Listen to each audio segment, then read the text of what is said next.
আসসালামু আলাইকুম ওয়া রাহমাতুল্লাহি ওয়া বারাকাতুহু। আলহামদুলিল্লাহি রাব্বিল আলামিন ওয়াসসালাতু ওয়াসসালামু আলা রাসূলিহিল আমিন ওয়া আলিহি ওয়া আসহাবিহি আজমাইন।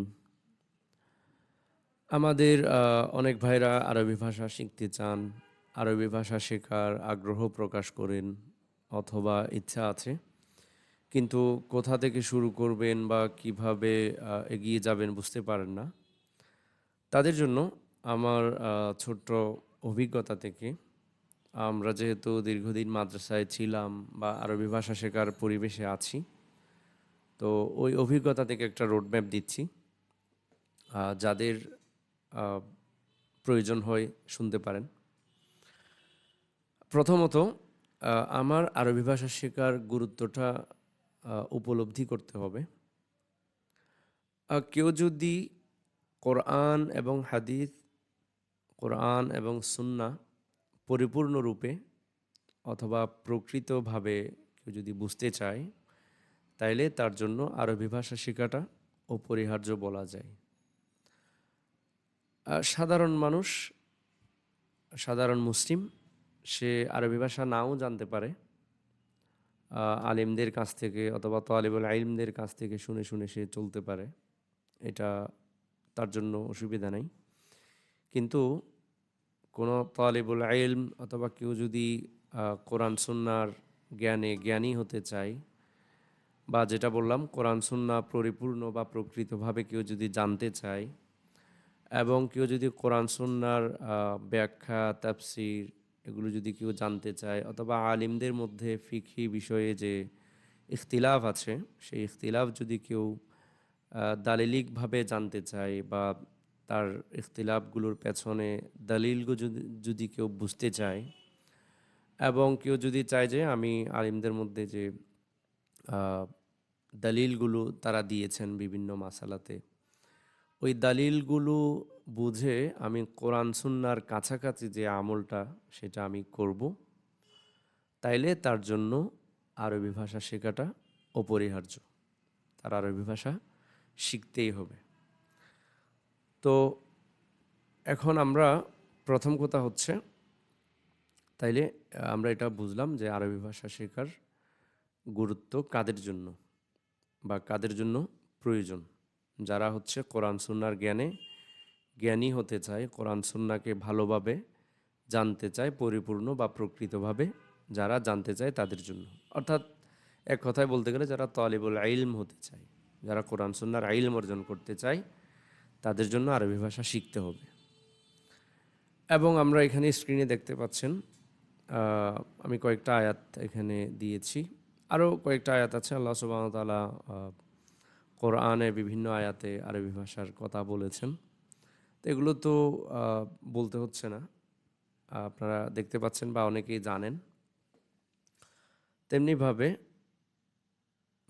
এই যে এখানে দেখতে পাচ্ছেন যে ওমর রাদিয়াল্লাহু তাআলা আনহুর একটা কওল আছে যে অনেক আলিমরা এই রিওয়ায়াতটাকে অনেকে দাইফ বলেছেন। কয়েকটা রিওয়ায়াত আছে, ওখান থেকে কয়েকটাকে দাইফ বলেছেন, তবে একটা রিওয়ায়াতকে অনেক আলিমরা সাহি বলেছেন।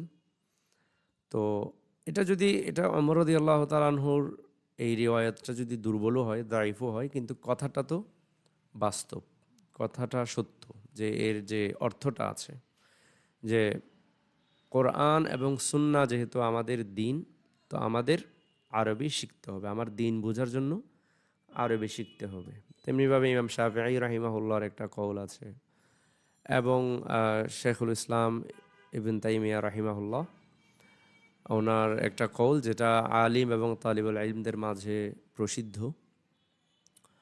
অর্থাৎ ইবন তাইমিয়া রাহিমাহুল্লাহ যেটা বলেছেন সেটা হচ্ছে, ইসলামের একটা বিধান আছে যে ইসলামে যে বিষয়টা, যে আমলটা আপনার জন্য করাটা ফরজ, করাটা ওয়াজিব, সেই আমলের যে মাধ্যম আছে, অর্থাৎ যেই কাজটা ছাড়া আপনি ওই আমলটা করতে পারবেন না, ওই কাজটাও বা ওই মাধ্যমটাও ওয়াজিব।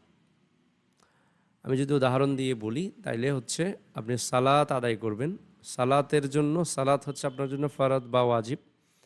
আপনি সালাতের জন্য আপনার ওযু করতে হবে, সালাতের জন্য আপনার পবিত্রতা অর্জন করতে হবে। তো ওই পবিত্রতা অর্জনটাও ওয়াজিব, ওযু করাটাও ওয়াজিব।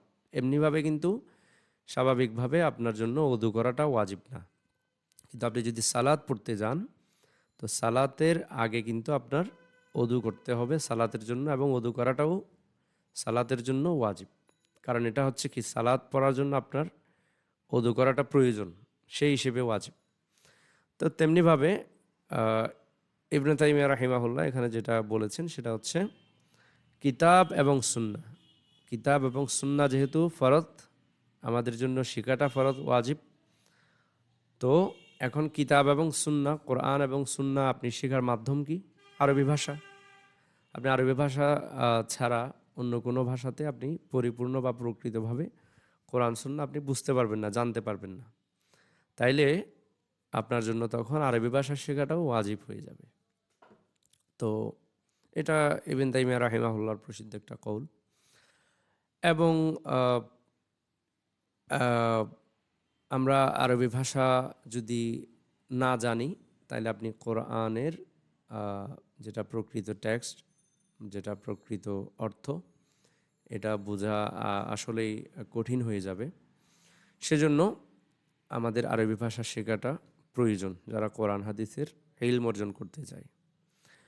তবে ফিকহি দিক থেকে এটা সবার জন্য ফরজ না, যেটা বললাম আর কি, যারা তালিবুল ইলম। এবং এটা হচ্ছে ফরজ কেফায়া, ফরজ আইন, এরকম ইসলামের কিছু বিধান আছে যেগুলো হচ্ছে সবার জন্য। যদি সমাজের কেউ যদি করে, তাইলে সবার জন্য, অন্যদের জন্য হচ্ছে ফরজ কিফায়া। আর যদি কেউ না করে তখন ফরজ আইন, অর্থাৎ দ্বীনের যেগুলো অ্যাডভান্স লেভেলের যে জ্ঞানগুলো আছে, যেগুলো হচ্ছে কারোর জন্য কেউ যদি করে, কেউ যদি পড়ে, তাইলে অন্যদের জন্য ফরজ কিফায়া।